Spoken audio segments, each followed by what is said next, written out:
गीता अपने पति रमेश और 2 छोटे छोटे बच्चों के साथ एक गांव में रहती थी। गीता का पति मजदूरी का काम किया करता था। वो लोग बहुत ही गरीबी की हालत में रहते थे। बहुत मुश्किल से 2 वक्त का खाना मिल पाता था। उसके अलावा किसी चीज पर खर्च करने के लिए उनके पास पैसे नहीं थे। रमेश की माँ भी काफी बूढ़ी और बीमार थी। उनकी जिंदगी इसी तरह चल रही थी कि अचानक एक दिन रमेश को काफी तेज बुखार आता है और सही इलाज न मिल पाने के कारण उसकी मृत्यु हो जाती है। गीता के पति का एक छोटा भाई राजू भी था, जो बहुत चालाक किस्म का आदमी था। भाई की मृत्यु के बाद वो थोड़े दिन उसके परिवार और माँ की सेवा का नाटक करता है। कुछ दिनों में अपनी माँ को उल्लू बनाकर खेती बाड़ी की सारी जमीन अपने नाम लिखवा लेता है। राजू अपनी माँ से कहता है, देखो माँ, भाई की तो अब मृत्यु हो चुकी है। भाभी तो जाकर खेतों में काम करेंगी नहीं, सो मुझे ही सब देखना पड़ेगा। इन कागजों पर अंगूठा लगा दो। बाकी भाभी और बच्चों की चिंता मत करो, उनका सारा खर्च मैं उठा लूंगा। तुम लोगों को चिंता करने की जरूरत नहीं है। बूढ़ी माँ राजू की बातों में आकर अंगूठा लगा देती है, पर राजू बहुत मक्कार निकलता है। 2-4 दिनों में वो जमीन को औने पौने दाम में बेचकर गांव से फरार हो जाता है। कैसा कपूत पैदा किया मैंने, जो अपने ही घर को बर्बाद करके भाग गया। अब हम लोग क्या करेंगे? गीता पर तो दुखों का पहाड़ टूट पड़ा। वो सोचने लगती है, मैंने तो आज तक कोई काम नहीं किया, कभी घर से बाहर नहीं निकली। मैं इन 2 छोटे बच्चों को और अपनी बूढ़ी सास का कैसे ख्याल रखूंगी? भगवान ने हमारे साथ बहुत अन्याय किया। घर का एकमात्र सहारा हमसे छीन लिया। कुछ दिन बीतने के बाद खाने पीने का जो थोड़ा बहुत सामान था वो सब खत्म हो गया। अब तो ना घर में राशन था और ना ही पैसे बचे थे। गीता अपनी सास से कहती है, माँ जी, जो भी पैसे जुड़े हुए थे वो सब खत्म हो गए हैं। कुछ दिन तो कट गए, पर अब आगे का कुछ सोचना पड़ेगा। आस पड़ोस के लोग कुछ दिन तो उन लोगों की मदद करते हैं, पर धीरे धीरे सब लोग उन्हें उनके हाल पर छोड़ देते हैं। गीता अपनी बेटी से कहती है, बेटी, अब बस केवल थोड़े से दाल और चावल ही बचे हैं। आज का ही खाना बन पाएगा, कल से मुझे कुछ काम ढूंढने जाना पड़ेगा। मैं बहुत चिंतित हूँ कि तुम लोगों को अकेला छोड़कर मैं काम पर कैसे जाऊंगी। माँ जी भी तो बीमार रहती हैं, उन्हें किसके भरोसे छोड़कर जाऊं? आप चिंता बिल्कुल न करें, आप तो भगवान की इतनी पूजा करती हैं, वो जरूर आपकी मदद करेंगे। हाँ बेटी, अब भगवान ही हमारी मदद कर सकते हैं। तुम भी उनसे प्रार्थना करना। चलो अब खाना खा लो। बच्चों और सास को खाना खिला लेने के बाद केवल थोड़ा सा ही खाना उसके लिए बचा। गीता जैसे ही खाना खाने के लिए बैठी, तभी बाहर से आवाज आती है, क्या कोई घर पर है? इस भूखी बुढ़िया को भी खाना खिला दो।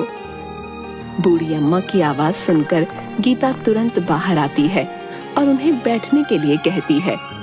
गीता ने अपने लिए जो थोड़े से दाल चावल रखे थे वो उस बुढ़िया को देने के लिए प्लेट में डालकर ले आती है। ये जो थोड़ा बहुत खाना है खा लो, मेरे पास आज केवल इतना ही भोजन है, आप इसे ग्रहण कर लें। बूढ़ी अम्मा खाना खाते खाते गीता से पूछने लगती हैं, क्या हुआ बेटी, उदास क्यों है? गीता उस बूढ़ी अम्मा को सारी कहानी बताते हुए कहती है कि किस तरह अचानक उसके पति की मृत्यु के बाद घर का सारा भार उसके ऊपर आ गया और कमाई का कोई जरिया नहीं है। आज तो राशन भी खत्म हो गया है। मुझे समझ नहीं आ रहा कि अपने छोटे छोटे बच्चों और बूढ़ी सास को छोड़कर कैसे बाहर काम पर जाऊं, और यदि काम नहीं किया तो इनके लिए खाना कहां से लाऊंगी? बूढ़ी अम्मा गीता की सारी बातें सुनकर उससे कहती है, तुमने ये जो दाल चावल बनाए थे इनमें बहुत ही स्वाद था। तुम्हारे हाथ में स्वाद है।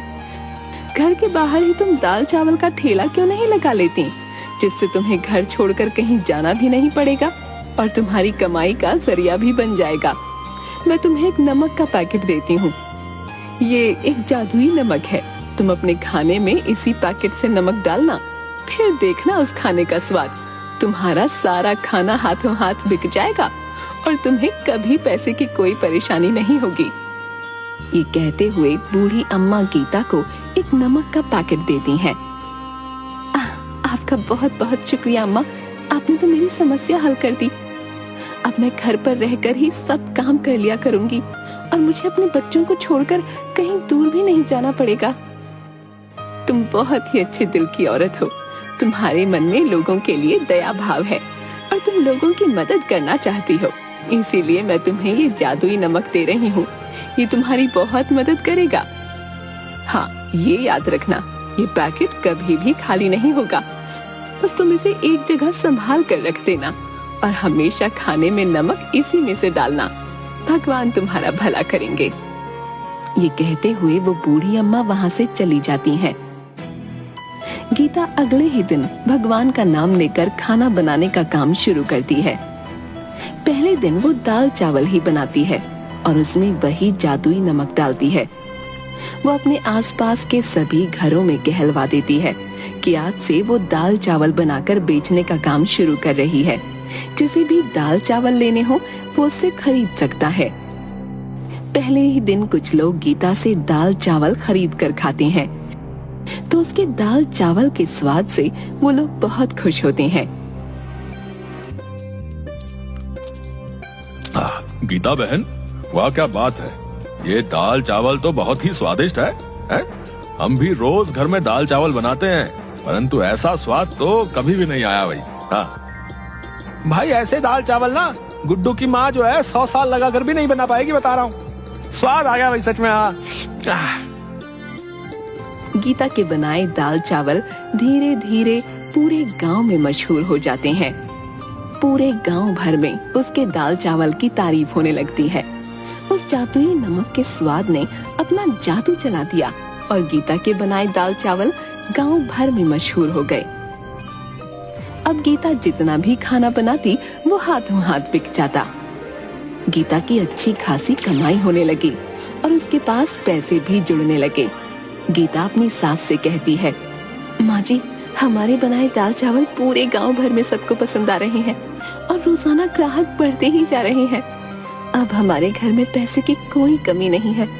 मैं सोच रही हूँ क्यों ना मैं अपने साथ काम करने के लिए एक नौकर को रख लूं और हम दाल चावल के साथ साथ सब्जी और रोटी भी बनाकर बेचेंगे, जिससे कि हमारी कमाई और बढ़ेगी। हाँ हाँ, क्यों नहीं बेटी, तुम इतने मन से और साफ सफाई से खाना बनाती हो तो खाने में तो स्वाद आएगा ही। तुम इसी तरह मेहनत करती रहो, भगवान तुम्हें सफलता देंगे। बस फिर क्या था, गीता अगले ही दिन से मुन्ना नाम के एक लड़के को अपने साथ काम करने के लिए रख लेती है। खाना तो गीता ही बनाती थी, जिसमें वो जादुई नमक डालती, परंतु खाना परोसना, ग्राहकों से पैसे लेना और उन्हें खाना डाल कर देना, ये सब काम के लिए उसने मुन्ना को रख लिया। मुन्ना काफी गरीब था और चालाक भी। जब उसने देखा कि गीता का बनाया हुआ खाना इतना बिकता है तो वो सोचने लगा, क्यों ना मैं भी किसी तरह खाना बनाकर अपना अलग ठेला लगा लूं। यहाँ नौकरी करते तो मुझे 4 पैसे ही मिलने वाले हैं, परंतु अपने ठेले से मुझे अच्छी कमाई हो जाएगी। मुन्ना अपने दोस्त से कहता है, अरे यार, ये दिन भर की नौकरी करने के बाद मेरे हाथ में तो कुछ भी नहीं आता। इतनी कम तनख्वाह में भी भला गुजारा होता है क्या? है? मैं सोच रहा हूँ, जब गीता औरत होकर इतना कमा सकती है तो मैं क्यों नहीं, मैं भी अलग ठेला लगा लूंगा। जब इस काम में इतनी कमाई है तो मैं अलग से ठेला लगाकर ज्यादा मुनाफा क्यों ना कमाऊं भाई? हैं?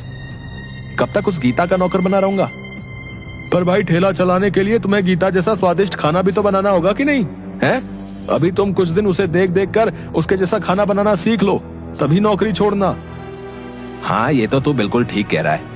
उसके जैसा स्वादिष्ट खाना बनाऊंगा तभी तो मुनाफा होगा। मुन्ना सोचने लगता है, गीता खाने में ऐसा क्या डालती है जिससे उसके खाने का स्वाद इतना बढ़ जाता है? ये बात पता करनी पड़ेगी। यदि मेरा खाना गीता के खाने की तरह स्वाद बनेगा तभी तो बिकेगा। एक दिन छुपकर मुन्ना गीता को खाना बनाते हुए देखता है। वो बहुत ध्यान से देख रहा था कि गीता ने कोई खास मसाले नहीं डाले, बस एक डिब्बे में से नमक निकाल कर खाने में डाला। मुन्ना सोच में पड़ जाता है। बस केवल नमक मिलाने से खाने में इतना अनोखा स्वाद कैसे आ जाता है? हो ना हो इसी नमक में कोई खास बात है। यदि मैं इसका नमक का पैकेट चुरा लूं, तो मैं भी इससे जो खाना बनाऊंगा उसमें वैसा ही स्वाद आएगा जैसा कि गीता के खाने में आता है। बस फिर क्या था, मुन्ना लालच में आकर गीता का नमक चुरा लेता है और चुपचाप उसे अपने घर ले जाता है। गीता की बेटी ने मुन्ना को नमक चुराते हुए देख लिया था। वो सारी बात अपनी माँ को बता देती है। गीता ये सुनकर बहुत परेशान हो जाती है कि उसका नमक चोरी हो गया। अब उस जादुई नमक के बिना वो खाना कैसे बनाएगी? वो रोते रोते भगवान के आगे प्रार्थना करने लगती है। हे भगवान, मेरी मदद करो। वो बूढ़ी माँ जी जो मुझे नमक देकर गई थी, वो दुष्ट मुन्ना ने चोरी कर लिया। अब मैं क्या करूंगी? मेरी मदद करो भगवान। गीता जैसे ही रसोई घर में खाना बनाने जाती है, वो देखती है कि वैसा ही नमक का एक और पैकेट वहाँ पड़ा है। गीता ये देखकर बहुत हैरान हो जाती है कि ये नमक का पैकेट यहाँ कैसे आ गया। गीता भगवान का शुक्रिया अदा करती है कि उन्होंने उसकी मदद की। वो तुरंत जादुई नमक से खाना बनाने लग जाती है। उधर दूसरी ओर मुन्ना भी उस चुराए हुए नमक से खाना बनाकर अपने ठेले पर लगाता है और सभी लोगों से कहता है, आइए आइए और मुन्ना के ठेले पर आकर स्वादिष्ट खाना खाएं। लोग मुन्ना के ठेले पर खाना खाने आते भी हैं, पर जैसे ही वो लोग खाना मुंह में डालते हैं, उसे थूकने लगते हैं। अरे थू थू थू थू थू थू, हैं? इतना बेस्वाद और गंदा खाना है। इसमें तुमने नमक मसाले डाले हैं या जहर डाला है भाई? हैं? थू थू थू थू थू। हमारे सारे पैसे बर्बाद कर दिए। ये खाना तो कोई जानवर भी नहीं खाएगा। लाओ हमारे पैसे वापस करो। सभी लोग मुन्ना को भला बुरा कहने लगते हैं और अपने पैसे वापस लेकर वहाँ से चले जाते हैं। वो बहुत दुखी होता है कि उसने तो पैसे उधार लेकर बहुत सारा खाना बना लिया था, परंतु सारा खाना बर्बाद हो गया, जिससे उसका बहुत नुकसान हुआ। अगले दिन मुन्ना रोते हुए गीता से माफी मांगने जाता है। उसे समझ में आ गया था कि एक भली औरत के साथ बुरा करने और चोरी करने का अंजाम उसे मिल गया है। वो गीता के आगे हाथ जोड़ते हुए कहता है, गीता बहन, मुझे माफ कर दो। मैंने तुम्हारा जादुई नमक चुराकर फायदा कमाने की सोची, परंतु मैं ये भूल गया कि जादुई चीज तो उसी व्यक्ति के यहाँ काम करती है जिसे वो दी जाती है। मैंने लालच में अंधे होकर तुम्हारा जादुई नमक चुरा लिया। मुझे माफ कर दो और मुझे अपने पास दोबारा काम पर रख लो। मैंने तुम्हारे यहाँ नौकरी छोड़कर बहुत बुरा किया। मेरे छोटे छोटे बच्चे भूखे मर जाएंगे। मुझ पर दया करो। मैं आइंदा कभी भी तुम्हें शिकायत का मौका नहीं दूंगा। मुन्ना को इस तरह से रोते देख गीता का मन पसीज जाता है। गीता मुन्ना से कहती है, अरे अब तुम रोना बंद करो। मैं इतनी कठोर नहीं हूँ कि तुम्हें दोबारा काम पर ना रखूं और तुम्हारे बच्चों को भूखा मरने के लिए छोड़ दूं। तुम्हें अपनी गलती का एहसास हो गया, बस इतना ही काफी है। पर आगे से हमेशा ये बात याद रखना कि किसी दूसरे की चीज पर अपनी नीयत खराब मत करना, क्योंकि चोरी की चीज कभी तुम्हें अच्छा फल नहीं देगी, बल्कि उसके दुष्परिणाम ही तुम्हें भुगतने पड़ेंगे। मुन्ना को अपनी गलती समझ आ जाती है और उसके बाद से वो पूरी ईमानदारी के साथ गीता के यहाँ काम करने लगता है।